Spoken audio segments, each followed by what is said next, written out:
Assalamualaikum semua. Okey, hari ni resipi kita adalah kek marble kayu.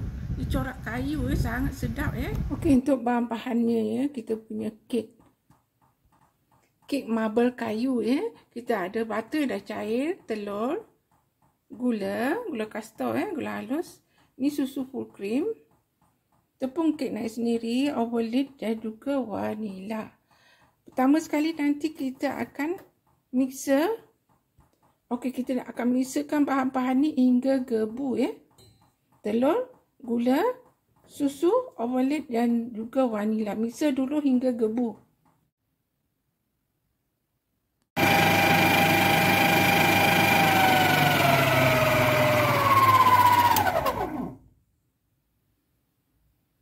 Kita dah dapat adunan begitu, kita masukkan tepung sedikit-sedikit terus saja mixer.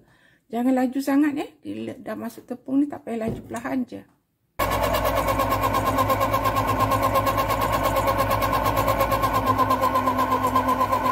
Kita masuk lagi.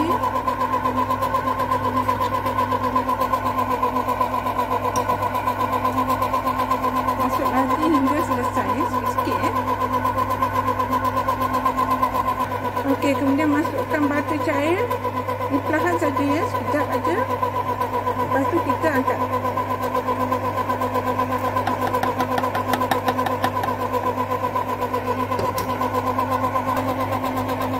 Okey, dah sekejap je Bila dah masuk butter sekejap je Kita boleh gaul dengan spatula Okey, kita dapat adunan seperti ini. Kemudian kita nak ambil 70 gram 2 tempat Okey, yang satu ni saya letak coklat Imarco. Dan yang satu ni saya letak kopi Imarco Ush. Kemudian kacau-kacau.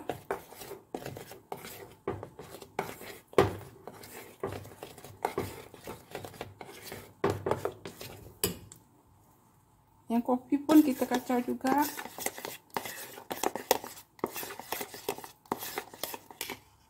Okey, kita dah ada coklat Imarco dengan kopi Imarco Kemudian kita akan masukkan dalam adunan yang tadi tu Letak aja dekat atas dia, curah aja. Okey, kita curah kopi Imarco dulu. Okey, saya buat cara macam ni ulang Lain beaker, lain dia punya. Okey, cara saya buat curah aja macam ni. Okey, kemudian saya curahkan coklat, adunan coklat tadi macam tu.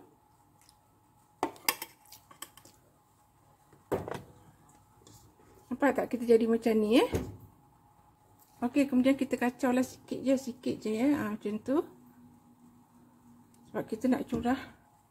Okey, kemudian kita tuang je adunan begini gitu. Okey, cara kek marble kayu kita dah masak Ada tak sikit-sikit rupa kayu kan? Ada bentuk-bentuk dia tu kan? Okey, nanti sejuk baru kita potong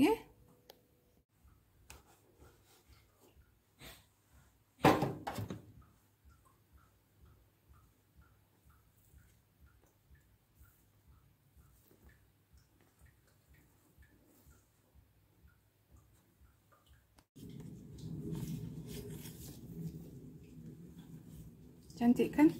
Nampak macam kayu tu, dia punya struktur dia.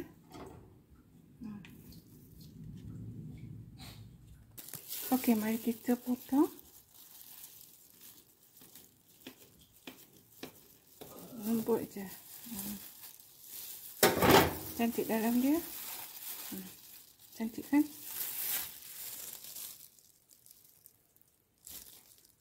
Okey, dah siap dah kek marble kayu kita Nampak cantik, lembut. Rasa dia sedap, rasa kek marble. Lepas tu dekor dia pun memang cantik lah.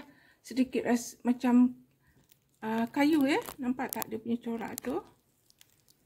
Kek dia lembut, moist dan memang sedap. So, terima kasih kepada penonton. Selamat mencuba Jangan lupa like, comment, subscribe dan share. Sampai jumpa lagi. Bye.